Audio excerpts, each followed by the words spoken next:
oscuridad de la noche, donde las sombras se alargan y los susurros del viento adquieren vida propia, nace el miedo. Es ese compañero inseparable, el eco de nuestras más profundas inquietudes, el susurro de lo desconocido que se cierne sobre nosotros en la penumbra. El miedo, esa emoción ancestral que yace en lo más profundo de nuestro ser, nos envuelve en su abrazo oscuro y nos impulsa a explorar los límites de nuestra valentía. Pero, ¿qué es el miedo? Sino una manifestación de nuestra humanidad. Es el eco de nuestros anhelos y temores más íntimos, la chispa que enciende la llama de la imaginación y nos sumerge en un mundo de fantasmas y criaturas de la noche. Aunque puede parecer un enemigo, el miedo nos une de una manera única. Nos conecta a través de nuestras experiencias compartidas de terror y nos recuerda nuestra propia vulnerabilidad en un mundo lleno de incertidumbre. Bienvenidos a Miedos Nocturnos, un viaje a través de las sombras de la noche, donde exploraremos los rincones más oscuros de la mente humana y nos sumergiremos en las profundidades del miedo. Acompáñanos mientras desentrañamos los misterios de lo sobrenatural, compartimos historias de horror y nos sumergimos en el fascinante mundo de lo desconocido. Ricardo, buenas noches, ¿cómo estás? Buenas noches, amigo, muy bien. Un poco ansioso por conocer el tema del día de hoy. Igual, como cada noche que estamos aquí cada sábado, tratando de, contener un poco el miedo a lo desconocido para adentrarnos dentro de las sombras de este mundo tan incierto y tan vasto que tenemos, que me encanta escuchar y que me encanta saber y que también a nuestra audiencia le gusta conocer. Y también, agradecer, como lo hemos recalcado, a la gente que semana tras semana se va integrando a este mundo de lo desconocido, que se va sumando, y también a las que están desde el principio, por igual, muchas gracias, mano. Haces bien en hacer hincapié en todo esto porque te sumo algo más al agradecimiento que estás compartiendo con la gente. Oficialmente a la fecha en que estamos grabando este episodio ya llegamos a 200 suscriptores. Ojalá, primero, gracias por los 200 suscriptores que se han sumado en la parte de YouTube, esperando que sea así, que en diciembre podamos alcanzar los 300 para terminar el año bien, terminar el año en paz y que el siguiente año sea aún mejor que este 2024.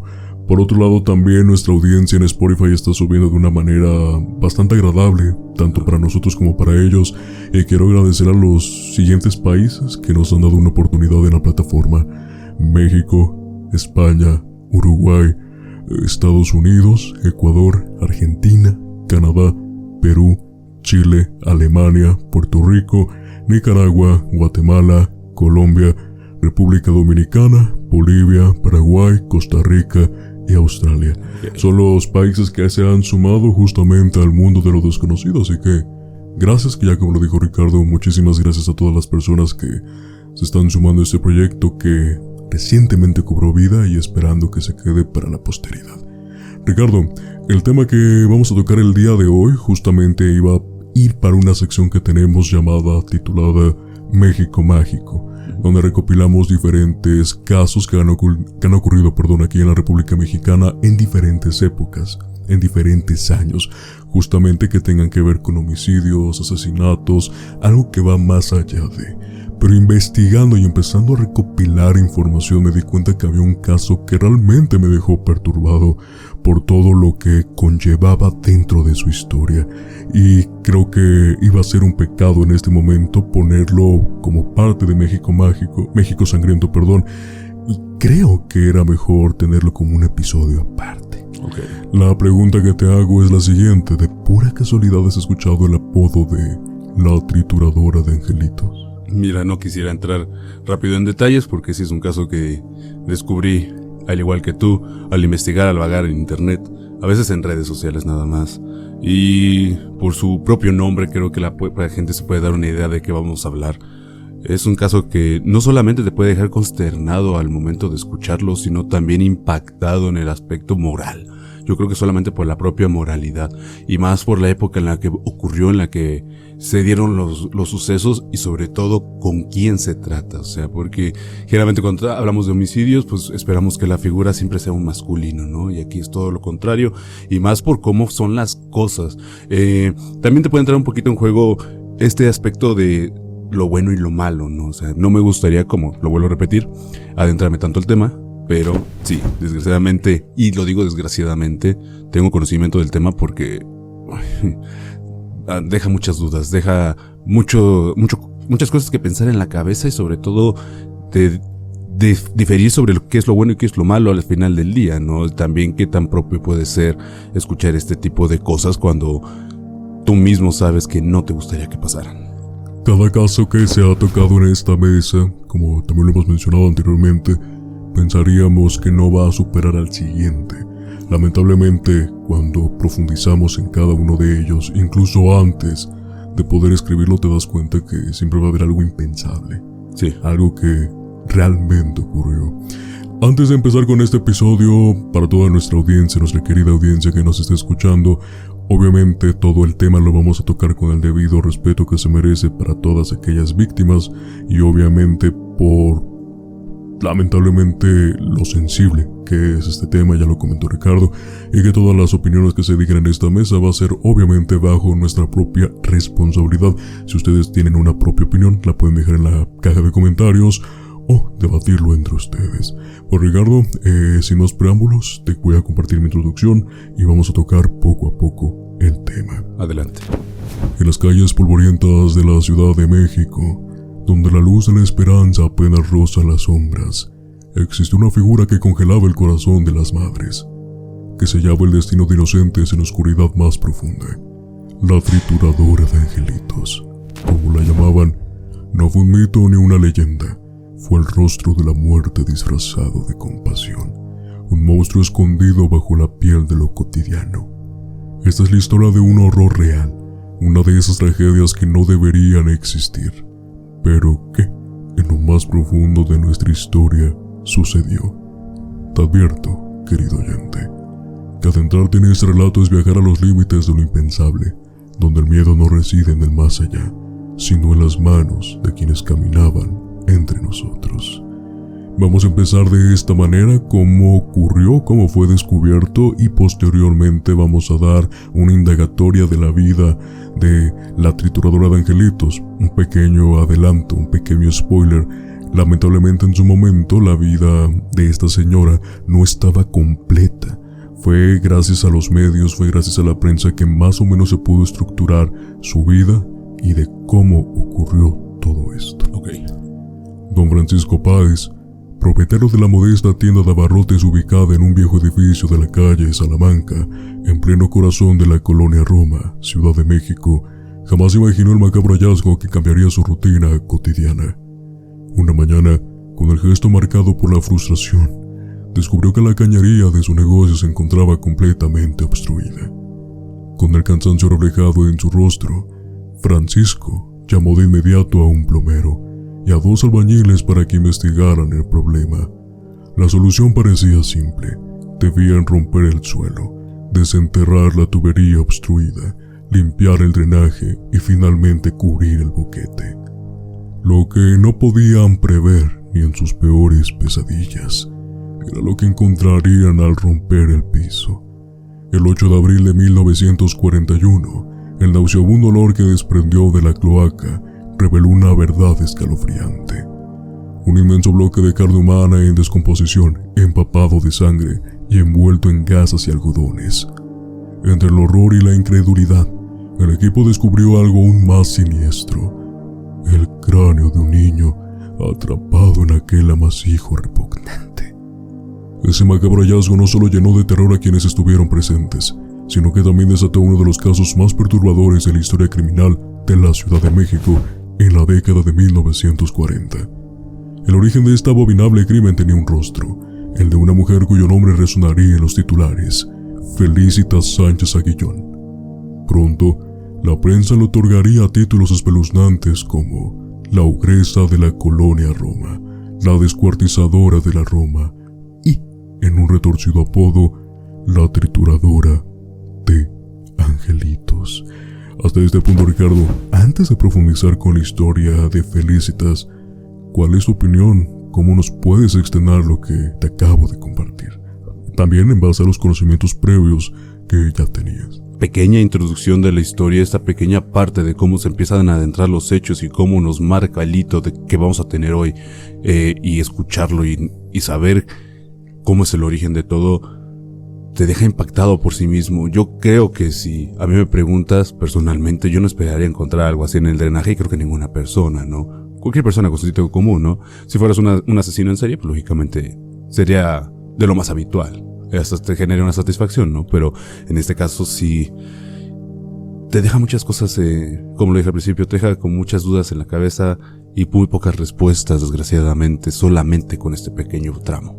En una ciudad tan grande como es la Ciudad de México, uno esperaría que justamente, y por la zona en la que está construida la ciudad, ya lo hemos mencionado anteriormente, en esta zona pluvial, uno pensaría que simplemente ratas, insectos, la misma naturaleza incluso podría ser la causante de un tapón en las alcantarillas.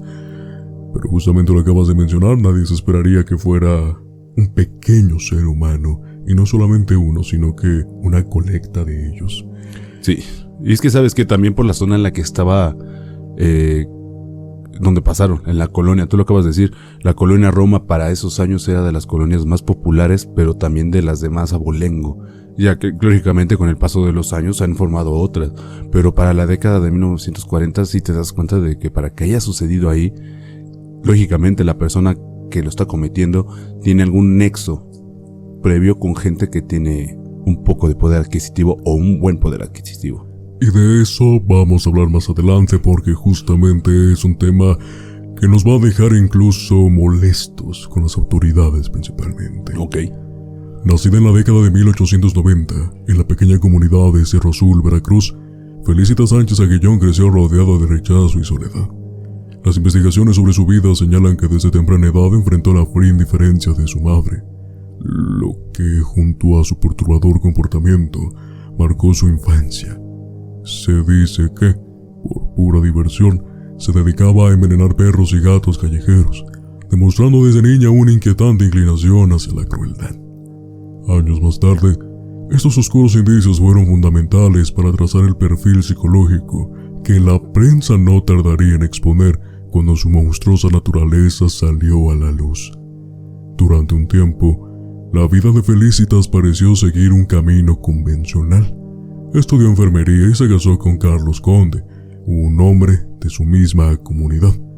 Aparentemente, todo parecía normal hasta que con su primer embarazo dio luz a gemelas. Fue entonces cuando el lado más siniestro de su carácter emergió de las sombras. Convenció a su esposo de vender a las pequeñas, argumentando que necesitaban el dinero para aliviar su precaria situación económica. Al principio, Carlos se opuso, pero tras la insistencia de Felicitas, finalmente accedió, aunque no tardó en ser consumido por el remordimiento. Exigió saber quién había comprado a sus hijas, pero Felicitas, fría y distante, se negó. Esta decisión destrozó su matrimonio y la pareja acabó separándose. Aún en Veracruz, Felicitas descubrió el lucrativo negocio que implicaba la venta de niños no deseados. Se convirtió en una intermediaria, conectando a mujeres desesperadas que no podían criar a sus hijos con aquellas que buscaban llenar el vacío de la maternidad. Esta actividad, sumada a su trabajo como partera, le permitió reunir suficiente dinero para mudarse a la Ciudad de México en el año de 1910. Al llegar, alquiló una habitación en el número 9 de la calle Salamanca, en la colonia Roma, en el edificio donde don Francisco Páez, años después, instalaría su tienda de abarrotes. Allí, en ese oscuro rincón de la ciudad, Felicitas comenzaría a tejer su red de horrores. Como ya lo habías mencionado, justamente gracias a la prensa que durante años pudo recopilar no tanta información, pero tal vez sí la necesaria para poder recrear y armar este rompecabezas de su vida, nos damos cuenta que realmente siempre creció y como lo hemos mencionado anteriormente también, creció en una familia muy ya fracturada, ¿no? Que es una constante que hemos platicado aquí con otras celebridades dentro de este mundo desconocido. Sí, siempre los núcleos familiares rotos, como lo hemos platicado, son parte fundamental de esto. Tiene que existir el trauma para que pueda empezar a salir este lado perverso. Si tratamos de analizarlo con la psique humana, todos los psicólogos están de acuerdo, todos los seres humanos tenemos un lado noble, un lado bueno, un lado tierno, si lo quieres ver así, y todos tenemos un lado perverso, ¿no? Y generalmente cuando una persona tiene las suficientes herramientas para que un trauma se apodere dentro de su esencia, ocurre este tipo de cosas, como lo hemos dicho, aunque aquí se me hace demasiado despiadado. Creo que hemos platicado mucho de hombres porque es más usual escucharlo, como te lo dije al principio, pero las mujeres también desde años inmemoriales han tenido esta parte de la historia marcada para este género. Ok, lo vuelvo a repetir, está marcada para ellas, o sea, en el aspecto de que si hay mujeres que pueden cometer este tipo de acciones. Por eso es que suena un poco contradictorio, como lo mencioné al principio, tratar de hablar de una mujer que haya cometido ese tipo de actos atroces cuando realmente debes de tener muy poca moral, ¿no? Y creo que la propia sociedad mexicana como que se empezó a acostumbrar a la idea de que todo solamente podría pasar dentro de las telenovelas que veíamos en los años 2000, los años 90, en los años 80.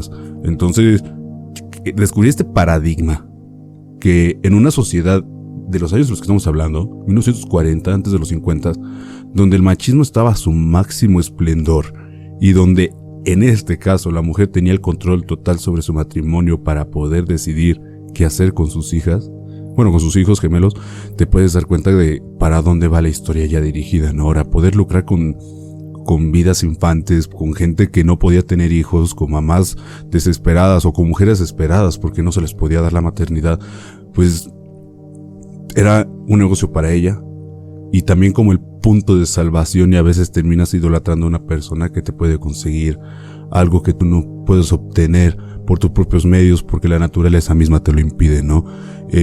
Sí recalco este punto. Creo que es la primera vez que platicamos de una mujer que tiene un punto de perversión en la cabeza tan fuerte. Y esto solamente es el inicio.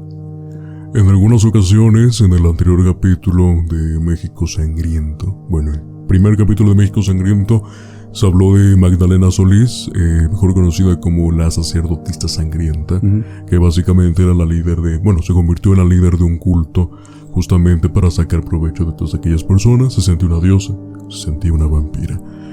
Sin embargo, acabas de mencionar algo muy importante y es el tema del machismo en México, porque las personas principalmente, en cualquier época que tú comentes, no pensarían que fuera una mujer. Sí. Justamente porque el pueblo mexicano es tan machista que pensarían que una mujer no podría hacerlo. Poco a poco se destapa que ya no se trata de géneros, sino de qué tan humano eres. Exactamente. Entonces también esa es una parte a debatir. Un caso paralelamente igualitario es el caso de la mataviejitas. Sí. Por ejemplo, al ser un cuerpo corpulento, al ser una ex luchadora, al ser demasiado fuerte y principalmente una enfermera, nadie pensaría que tuviera todas esas características. Incluso en su momento pensaron que era un hombre. La policía y toda la sociedad mexicana, repito, es tan machista que pensaron que se trataba de un hombre, cuando en realidad estaba por detrás de lo que no muchos pensarían.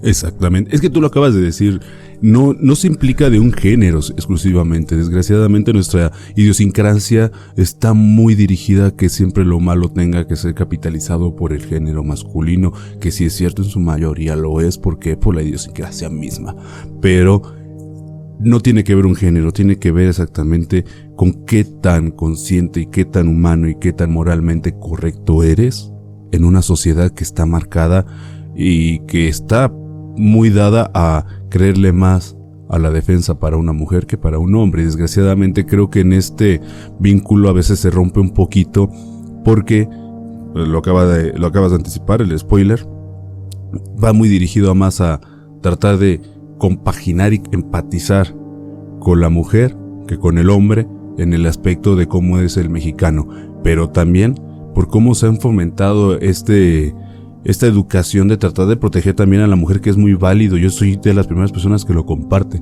pero creo que en este tipo de casos te tienes que olvidar de quién es el género, o sea, de quién lo está cometiendo, sino por qué se están cometiendo las cosas, cuál es el aspecto psicológico, y sobre todo porque tienes que juzgar a la persona no porque sea mujer, porque sea hombre, sino por los crímenes cometidos. Y creo que, como tú lo acabas de mencionar, México aún no está 100% preparado, inclusive en estos años, para poder afrontar un delito como de esa magnitud y pasar en esta época, realmente.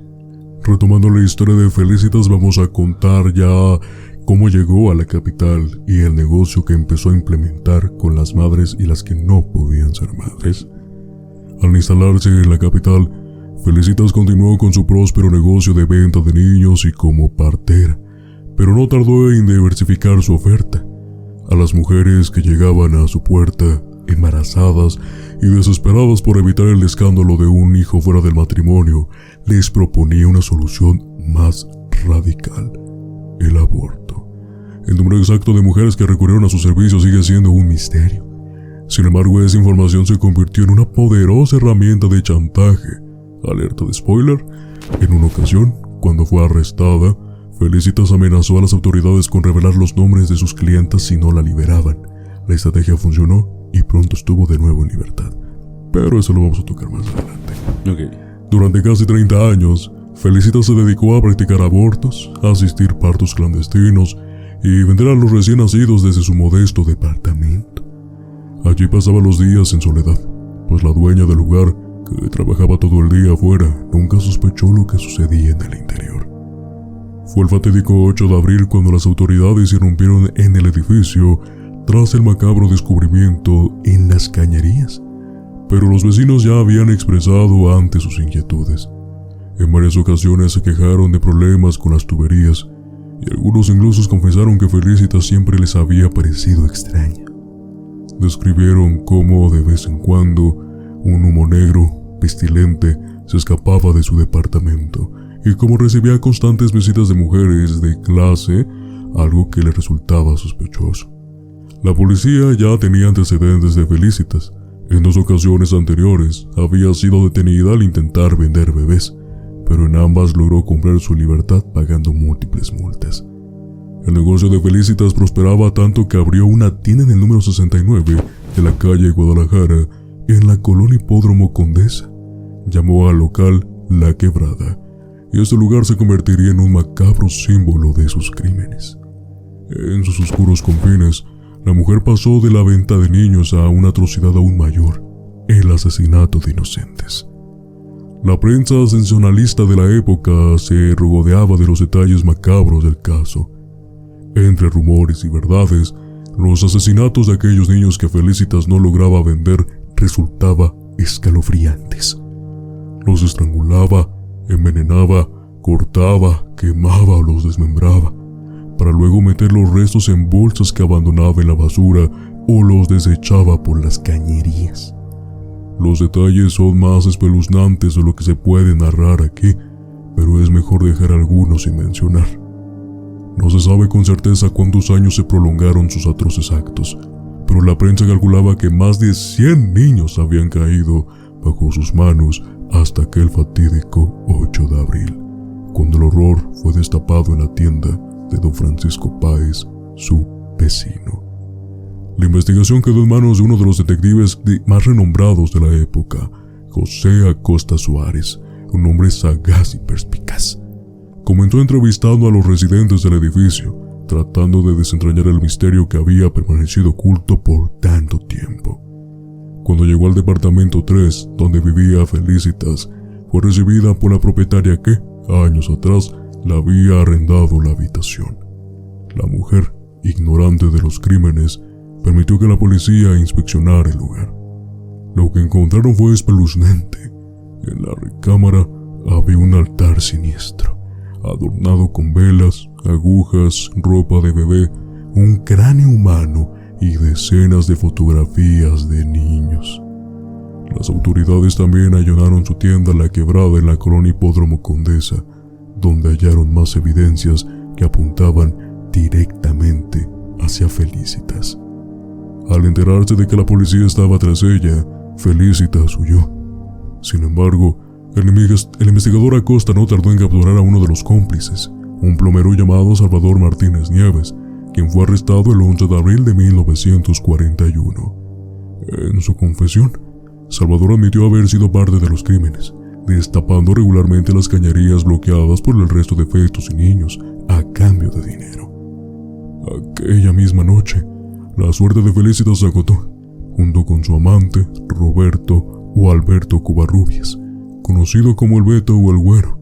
Fue arrestada mientras ambos intentaban escapar en un automóvil por la calle Bélgica en la colonia Buenos Aires con rumbo a Veracruz. Vaya, bastante fuerte, sensible el caso por todo lo que aconteció, ¿no? Sí, es bastante inquietante. Yo creo que es demasiado perturbador. También encontrar, o sea, que no tengas ni siquiera el número aproximado de casos, como tú lo mencionaste al principio, te deja con muchas dudas en la cabeza. Y de antemano también te deja con un vacío, un hueco en el estómago, dentro de coraje, dentro de sensaciones extrañas. Yo creo que, como tú lo dijiste, ya con entender que la policía pudo ser chantajeada porque la gente que estaba protegiendo era gente con dinero, lógicamente ya te da un poco de preámbulo, ¿no? Ahora, lo que te decía, en la colonia Roma, a pesar de que podía vivir lo más modesta, pero era una colonia muy buena, y después en la Condesa tener un local. O sea, estamos hablando de la Condesa en esos años. Entonces, te puedes imaginar no solamente lo lucrativo que era su negocio para ella, sino con la gente que se estaba regodeando y con la gente que ya tenía la protección, entre comillas, garantizada, ¿no? Fortuna que haya habido un buen detective sobre el caso, que pudiera investigar, que pudiera encontrar todas las pistas necesarias para poder atraparla también, porque era importantísimo poder recluirla de su libertad para que pudiera pagar por sus crímenes. Lo que no esperaba encontrar era el plomero que le ayudara a solucionar su problema. Yo por algún momento llegué a creer que no tenían algún cómplice externo, que no fuera alguna pareja sentimental, como suele ser en este tipo de casos, ¿no? Pero en esta ocasión, saber que había alguien que podía solucionarle los problemas para evitarse los conflictos con sus vecinos, te deja marcado. Ahora, a mí se me hace, si a mí se me hace personalmente que es muy exagerado en el aspecto moral descuartizar a cualquier cuerpo, o sea, cualquiera, y lo pongas en bolsas y lo mandes a la basura. Qué peor mandarlo al drenaje. O sea, creo que hasta ni siquiera ahí impera el sentido común, ¿no? O sea, creo que hemos conocido aquí asesinos que tienen un poquito más de sentido común para poder cometer sus crímenes, ¿no? Que puedan tener un poquito más de audacia para evitar ser descubiertos. Y yo creo que aquí no le pasó ni por la cabeza al tener a alguien que le pudiera ayudar para que pudiera evitarse algún conflicto interno, ¿no? Entonces, como que te genera esta balanza de entre qué tan inteligente era la persona que comete los crímenes y qué tan tonto también fue, ¿no? O sea, porque solito se enganchó a que pudiera ser descubierta. Te lo voy a repetir, a mí me está dejando un vacío inmenso dentro del estómago, no solamente por los actos, no solamente por procurar para vender niños inocentes a personas que quisieran ser padres, madres, lo que tú quieras, sino que también cómo es que se tardó tanto la policía en poder descubrir esto. O sea, son 20 años. Estamos hablando de 20 años de cuando se mudó. Entonces, bueno, 30. Entonces, no lo entiendes. No comprendes cómo es que pudo haber pasado tan desapercibida por tanto tiempo cometiendo este tipo de crímenes, y sobre todo haciendo algo que era ilegal y que fue ilegal por mucho tiempo, que era el aborto. O sea, creo que sí, o sea, no sé si me estoy tratando de dar a entender al 100%, pero fue muchos años que pudo trabajar de forma libre y que no fuera descubierta y que no hubiera un solo indicio antes. Yo creo que igual sus propios vecinos no sospechaban tanto de ella. Ahora, para tener un centro ceremonial, pon tú del tipo que sea, que seguramente estamos hablando de magia negra, dentro de su casa, que no pudieran darse cuenta al 100%, solamente dijeran, "No, es que sale humo negro". O sea, yo creo que los indicios ya estaban desde antes, pero la gente no quería darles la importancia, ¿no? Independientemente de los indicios, es algo muy importante. Recuerda que pagó una multa. Sí. A pesar de que era muy obvio que había intentado vender niños. Entonces estábamos hablando qué tan normalizado era el negocio. Para esos años. Pues todavía sigue siendo un poquito normalizado para cierto sector donde el dinero obviamente va a predominar. Sí. En el que se convierte básicamente y directamente en corrupción. Entonces aquí es de, bueno, sí, te cachamos vendiendo o intentando vender niños, pero con una buena multa que pagues, estaremos tú y yo en paz. Pero no lo vuelvas a hacer, simplemente. Entonces, es algo que mágicamente en Latinoamérica y en cualquier parte del mundo va a existir. Desgraciadamente yo creo que hasta más en México, ¿no? Porque es como... tú lo acabas de mencionar, Latinoamérica es el sector más corrompible del mundo después de África. Entonces, tenemos todo el parteaguas como para que la propia gente diga, ¿sabes qué? No tenemos la calidad moral para poder aplacar ese tipo de actos de crímenes, para poder detenerlos y erradicarlos. Y creo que la misma solución están dentro de las autoridades que no quieran acatarlas, es por lo mismo. Yo creo que siempre las autoridades están involucradas con este tipo de casos para poder protegerlos. No solamente por quienes lo cometen, sino por las personas que están pagando por hacerlo. Lo que te mencionaba al principio, tener la protección de alguien que tiene mejor plusvalía que tú, lógicamente es un avance para que puedas mantenerte inmerso en las sombras sin que el ojo público pueda saber de lo que estás haciendo, ¿no? Retomando tu comentario, el último que acabas de hacer, sumando tu reacción de me dejé el estómago vacío, vamos acercándonos al final, porque el final va a dejar a muchas personas tanto satisfechas como insatisfechas, pero vamos a resumir lo que acabamos de comentar. Okay. Las primeras declaraciones de Felicitas ante las autoridades estremecieron a los habitantes de la Ciudad de México. Sin rastro de arrepentimiento, confesó fríamente. Efectivamente, muchas veces atendía a mujeres que llegaban a mi casa. La mayoría sufría hemorragias provocadas por golpes o por haber ingerido sustancias para lograr el aborto. Yo me encargaba de sus cuidados y una vez cumplida mi tarea, arrojaba los fetos al WC. Así lo declaró ante la prensa, que rápidamente difundió sus escalofriantes palabras. Con la misma indiferencia, narró episodios más oscuros. Una mujer soñó que su hijo naciera monstruoso y me rogó que lo sacara. Cuando lo vi, no era un bebé normal, su rostro era el de un animal, con cuencas en lugar de ojos y una cabeza deformada como un cucurucho. No lloraba, bufaba. Pedí a Roberto que lo tirara al canal y él le amarró un alambre al cuello. Las crónicas de la prensa reproducían sus confesiones con detalles espeluznantes. Siempre vestía de negro. Felicitas fue recluida en una celda aislada, pues representaba un peligro incluso para las demás internas. Nadie sabe si fue su idea suya o de su abogado, pero advirtió al juez que revelaría los nombres de las mujeres que habían acudido a sus servicios si no lograba una condena más leve. La amenaza fue clara, y la prensa se hizo eco de ello. La descuartizadora denunciaría a todas las señoras que la fueron a solicitar, rezaba un titular de la prensa. El 26 de abril de 1941, Felicitas Sánchez Aguillón fue procesada por aborto, inhumación ilegal de restos humanos, delitos contra la salud pública y negligencia médica. Ninguno considerado grave en ese entonces.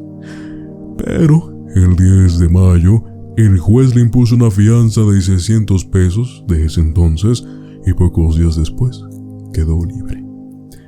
En junio, la ogresa de la colonia Roma salió de la cárcel cuando las autoridades perdieron las pruebas en su contra, incluyendo el cráneo encontrado en una tubería. Ni siquiera pudieron apelar la decisión del juez, a pesar de las confesiones del plomero y su amante.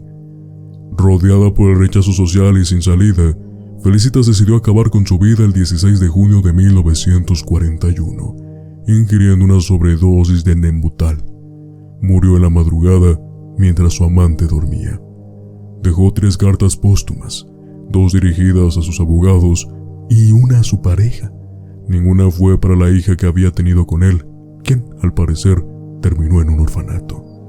El detective José Acosta, resignado tras el desenlace de este frustrante caso, se embarcó en una nueva investigación, capturando un año después a otro asesino serial, Gregorio Goyo Cárdenas, conocido como el estrangulador de Tacuba. Pero esa será otra historia. Te digo, el final de esta historia nos iba a dejar, ya mencionamos las emociones, un poquito frustrados, tal vez aliviados por el autofinal que ella hizo, pero quedan muchas cosas todavía sobre la mesa por qué comentar. Sí, bastantes. Yo no entiendo cómo es que las leyes, no solamente mexicanas, las leyes alrededor del mundo fueron subiendo su grado de condena para muchos tipos de delitos.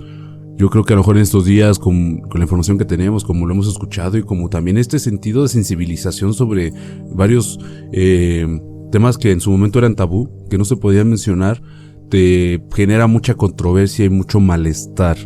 Yo creo que de entrada a mí me deja eso porque quedó libre, por fortuna.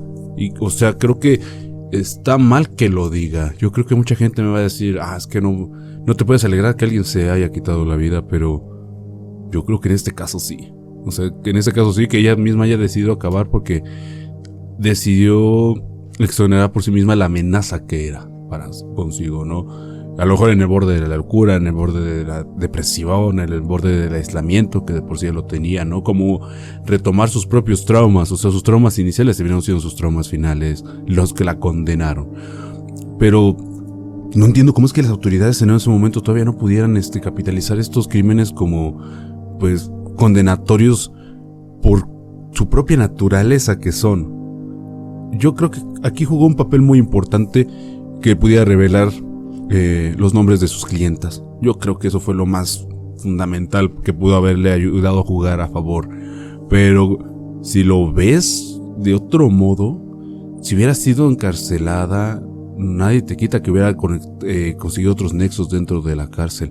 Estamos hablando de años donde la comunicación a lo mejor era menos vasta como ahorita, pero las ayudas de las autoridades para los internos eran mejores, porque ahorita ya están un poquito más reguladas, ya se trata de controlar, entre comillas, ¿no? Que igual sigue pasando actualmente en México y en cualquier país de Centroamérica y América del Sur, pero sí te puede dejar con esa inquietud de que pudo haber pasado, ¿no? De que pueda haber acrecentado su grupo del terror, ¿no?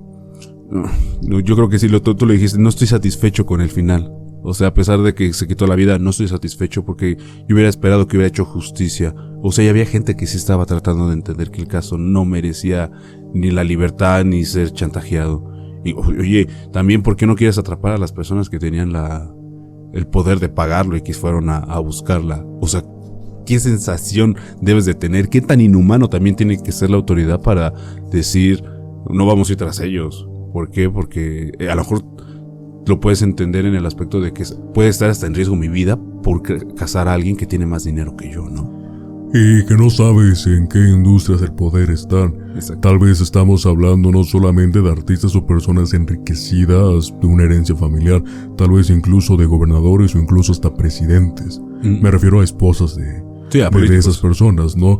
Entonces, jugarte, como bien lo mencionas, la vida, el puesto de trabajo, por perseguir esos ideales correctos en cierto punto, en un mundo donde la crueldad, la corrupción y ese tipo de cosas salen a la luz, lamentablemente son las que terminan ganando. Ganando no porque sea bueno, ganando porque lamentablemente así es la realidad. Sí, y es que, bueno, lo vuelvo a mencionar, Latinoamérica tiene muchas cosas que son muy ricas, culturales, tradiciones, todo lo que tú quieras. Le puedo enumerar todo lo bueno, pero las cosas malas siempre terminan pesando más y esta es una de ellas. Ahora, también no quitamos algo, que pudieran ser inclusive hasta amantes de de personas públicas, de figuras públicas. Pon todo el contexto que quieras, porque fueran amantes, y descubrir eso y destruir sus matrimonios, lógicamente te vas a traer una consecuencia. Yo creo que también es jugar un poco con eso, de lo que es moralmente correcto y lo que es correcto para mi propia estabilidad, ¿no? Tratando de anteponernos.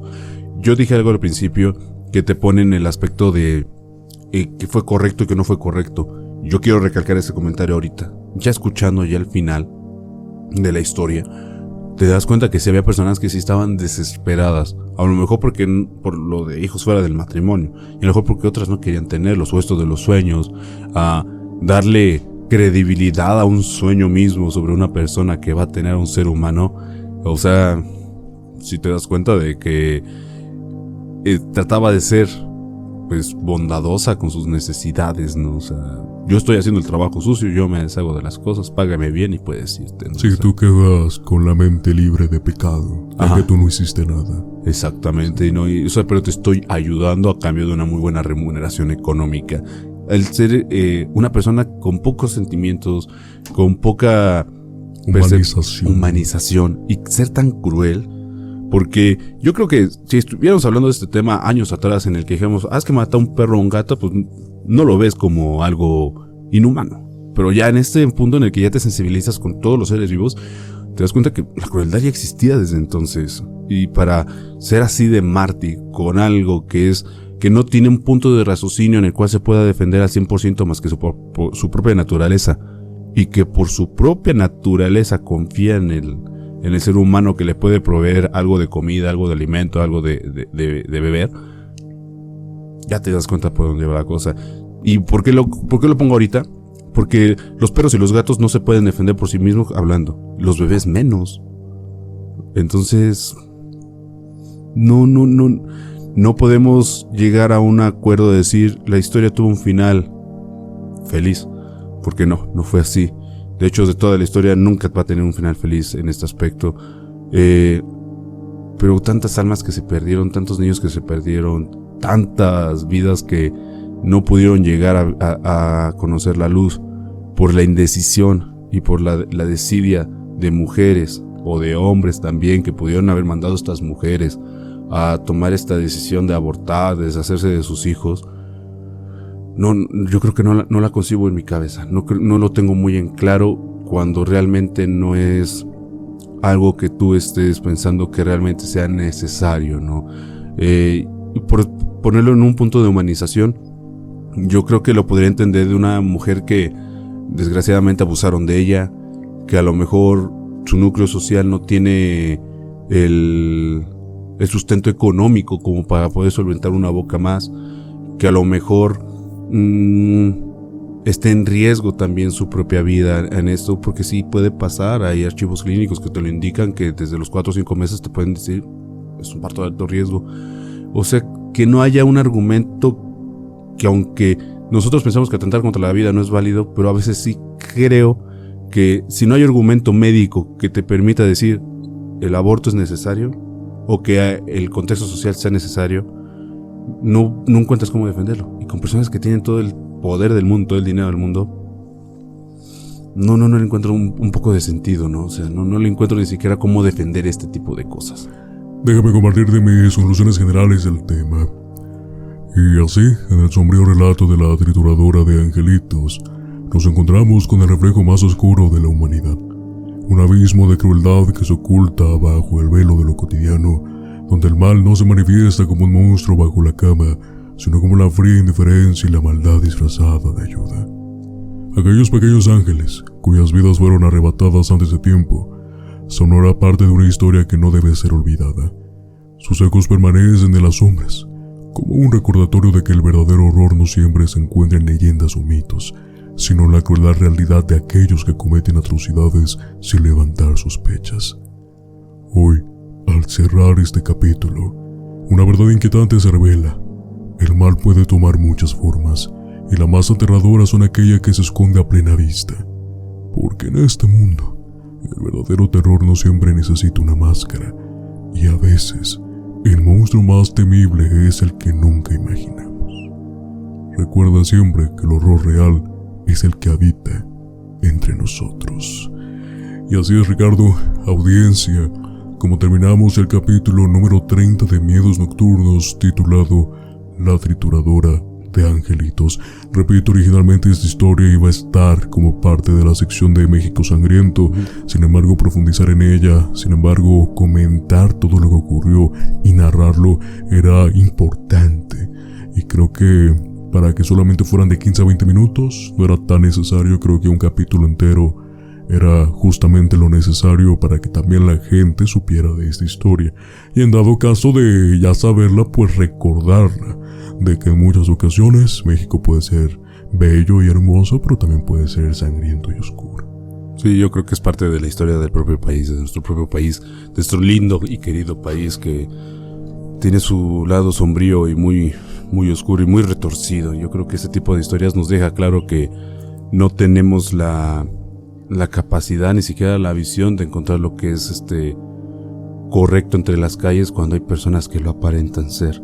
Y creo que este tipo de casos nos deja más que claro que así suele pasar, que por más que puedas ver a una persona que aparenta ser lo más normal dentro de su sociedad y que a lo mejor no sale y no convive con nadie, puedes estar encontrando los horrores más siniestros que tu mente no puede imaginar y no pueda creer que podría ver o escuchar al menos. Yo creo que México se ha marcado por eso. Es un México muy lastimado por este tipo de historias, de anécdotas y de sucesos que, como tú bien lo mencionaste en la conclusión, no se tienen que olvidar nunca. Muchas gracias a todas las personas que llegaron hasta este punto. Cabe destacar que nos pueden seguir en las redes sociales como @miedosnocturnospodcast, excepción de X, antes Twitter. Ahí estamos como @miedospodcast. De igual manera, agradecerles por los 200 suscriptores. En verdad, muchas gracias. Compartimos este gusto por el título de desconocido en cualquier tema que comentamos en la mesa.